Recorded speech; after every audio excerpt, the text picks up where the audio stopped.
Dear Mr. or Mrs. Max, and then this happened. Wow. If we have like a snappy graphic intro. We're talking and Tasting. that's right. I'm Max. I'm Timothy.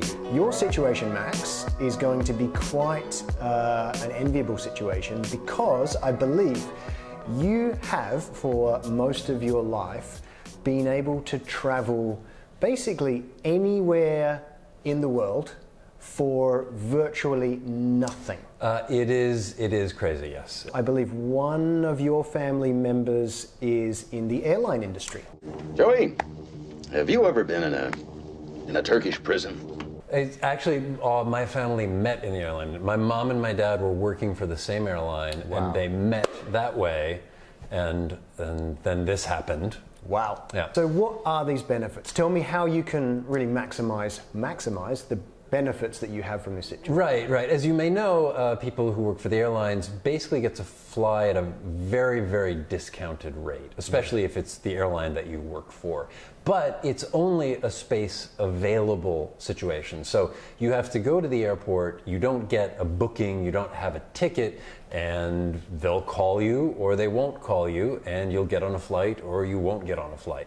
Smoking or non-smoking? Smoking, please. There.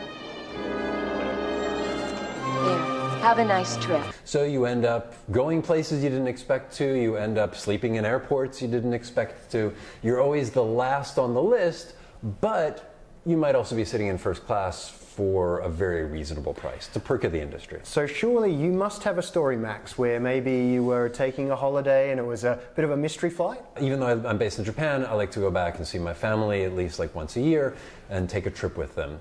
So I went back and they really like Australia. God knows why. But mate, all I had was me jocks on. I was chasing him up the street and I'm just like, mate. And they said, hey, the flights to Melbourne look great in 2 days from now. So let's go. We're going to go to like LA and then we'll get on the flight to Melbourne. Plenty of like business class seats open. Okay, fantastic. So we go there, get to LA. And the thing about this is that what we call the loads on the airplanes, the booked seats can change very quickly. So you can go from looking like you're going to have a seat to absolutely you're not going to have a seat within the space of a couple of hours before the flight, let alone a couple of days. Sure. So we're down in LA, looking at the thing, oh, well, this looks terrible. Oh, but look, this flight to Tel Aviv from San Francisco has got plenty of open seats. All right, let's go to Tel Aviv. I mean, very similar places, I guess. Yeah. Tel Aviv and Melbourne. When you have packed for Melbourne in the summer and you end up in Jerusalem in January, it can be, it's not a shock, but it's definitely an adventure. You look after your mates and your mates will always look after you. There you go. Good attitude. There you go, guys. Daniel, quite the Australian hero.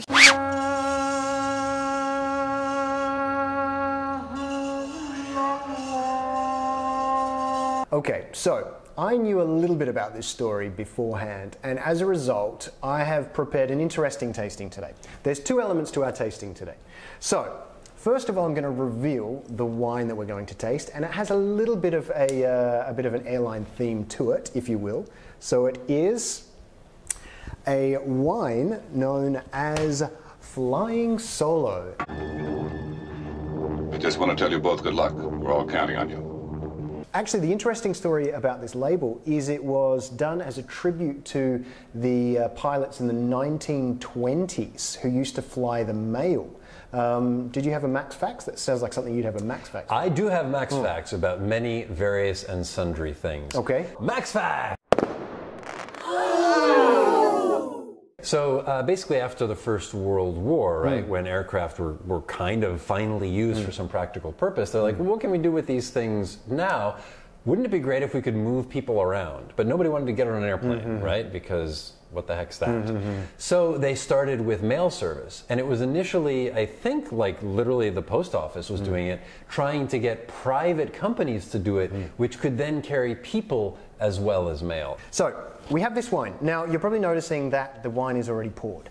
That's because I took your story about flying to Israel. Yeah. Israel makes wine. And then actually many years ago, back in the 80s, it was quite known for boiled wine. basically so you could make the wine kosher, I believe. So what I've done is I've never had a boiled wine before. What I've done is I've taken this wine. One of these glasses is straight from the bottle, and another one of these glasses is the boiled wine. Literally just boiled it on the stove. I almost burnt down the house as it was quite a flambe. But I'd like you to taste both of them. I can tell you right now. You can tell me right now. This is the boiled and this is the fresh. How do you know that? You can tell essentially because of the color, because by boiling the wine, you're imitating an oxidative effect. Ooh. So you're going to get like darker stewed fruits instead of fresh fruits. Ooh. And here you can just see this is automatically darker. This one also, there's still some residual bubbles. Well, let's check it out. Okay. Totally wrong, aren't I? Okay. Oh gosh, I'm wrong. I mean, oh no, I'm not wrong. Actually, boiling it doesn't make it. Okay. Doesn't make it too bad. So on the nose, you were right. The one on the right in the viewer's left is the boiled wine. Yeah.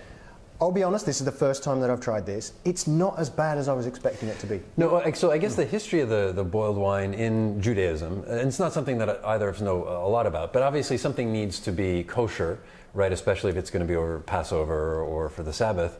But there are kosher wines, but then there's another level called, is it meshuval or something like that? Meshuval, yes. Where it's actually boiled, right? Under the supervision, I think, of a rabbi. And the idea with this wine is that if you have, like, goyim, if you have some non-Jewish people who handle it, it still remains kosher. So apparently that's kind of popular in some restaurants. Okay. Now that I've tasted it, it's pretty obvious that there's a big difference.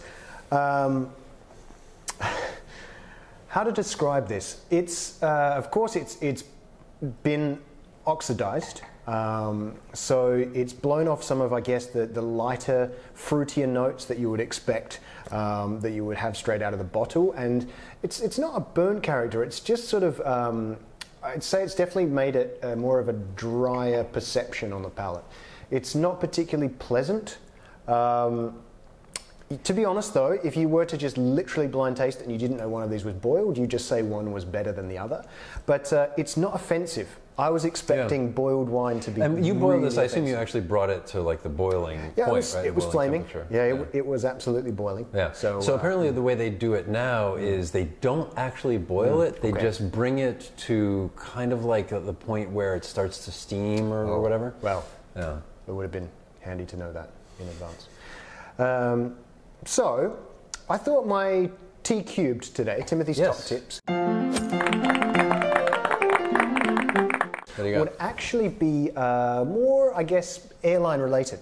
Okay. We've all been on an overseas flight or on a flight that's serving alcohol, and you're like, oh, what do I order? One thing, do you know what he had for dinner? Yes, of course. We both had fish. Why? Oh, it's nothing to be alarmed about. We'll be back to you very quickly. Sometimes the wine can't be so, high end. And you've got a choice. Maybe, if you're lucky, you've got a choice of wines. If you do that, what I would recommend is going for a lighter style wine with less tannin.